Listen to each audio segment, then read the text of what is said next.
ผีเข้าพระเจ้ายอมรับนะผีเข้ามีจริงหรือเปล่าไม่รู้เราจะไม่ได้มันมีเรื่องให้มีเรื่องที่หนึ่งจะทำบุญ3 วันอันนี้ผมทราบนี่ยังไม่ตกลงกันก็จะขอยังไงกันตั้งมหาจุตีนเองเราทำบุญวันพรุ่งนี้ก็ธรรมดาวันที่14ยังไงทำที่เคยปฏิบัติมาคือวันที่14ตอนเย็นสวด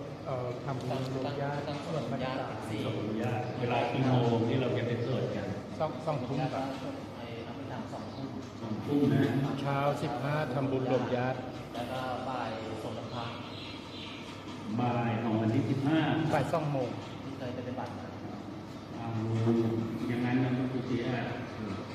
เพราะว่าทางเจ้าว่าก็ไม่แน่เขาก็ต้องไปนัดอีกทีนึงแล้วก็